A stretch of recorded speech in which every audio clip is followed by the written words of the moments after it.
অনেকেই হাদির ঘটনার পেছনে বিএনপির দোষ খুঁজে পাচ্ছে, একটা ন্যারেটিভ তৈরি হচ্ছে। শরীফ ওসমান হাদিকে হত্যা চেষ্টার প্রতিবাদে সর্বদলীয় প্রতিবাদ সভায় যখন দেশের প্রায় সকল রাজনৈতিক দল উপস্থিত, তখন সেখানে নেই কেবল দেশের বড় রাজনৈতিক দল বিএনপি।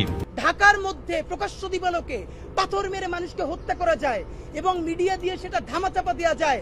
আওয়ামী লীগের অমুককে গ্রেফতার করেছে পুলিশ, স্থানীয় বিএনপি থানায় হামলা করে তাকে ছিনিয়ে এনেছে। এটা কেমন খেলা? বিএনপি আনেন কেন ভাই? কি বলো তুমি? আমি এই দেশে শোনো, জেল থেকে মুক্ত না অবশ্যই না, অবশ্যই না, এই বাচ্চারা অবশ্যই না, জেল থেকে মুক্ত করছে, অবশ্যই না, এই বাচ্চারা বেগম জিয়াকে সবথেকে সম্মানের সাথে বের করছে। এই বাচ্চারা আপনারা পারেন না, অবশ্যই না পারলেন না, সেটা আপনারা দেখেন, জনগণের ভোট আপনাদেরকে কি দেয় দেখেন। যদি একটা সুষ্ঠু ইলেকশন হয়, অবশ্যই কেন নির্বাচন করবা তুমি? তাহলে এখানেই কেন করছো? আর কোনো নাই? আমি বললাম আমি এখানের ভোটার, ঢাকা 8-এর ভোটার, করতে সমস্যা কি?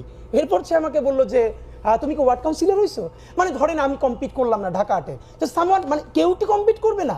এই কথাটা তো সেরকম। শেখ মুজিবুর রহমান যখন 73-এর নির্বাচনে দাঁড়িয়েছে, তার বিরুদ্ধে যিনি কম্পিট করেছিলেন আপনি জানেন কিনা, তাকে গুম করা হয়েছিল কিছুদিন। মানে জাতির জনকের বিরুদ্ধে কম্পিট করবে। হাদিকে আমার কাছে এই মুহূর্তে একটা বেশ গুরুত্বপূর্ণ গিনিপিগ ছাড়া আর কিছুই মনে হয় নাই। আপনারা যারা ডাক্তার এখানে অনেকেই আছেন, আপনারা তেলাপোকা কাটতেন, ব্যাগ কাটতেন, আবার সেলাই টেলাই করে ছেড়ে দিতেন, চলতো।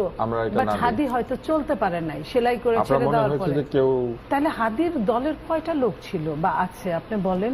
এই যে এত মানুষ দেশের সমস্ত দেশ থেকে আনা হলো বা এলো, সমস্ত দেশ থেকে, এটার মধ্যে কিন্তু অনেক বড় একটা প্রশ্নবোধক চিহ্ন আছে, যে প্রশ্নবোধক চিহ্নটা নির্বাচনটাকে বানচাল করার জন্য চেষ্টা করছে।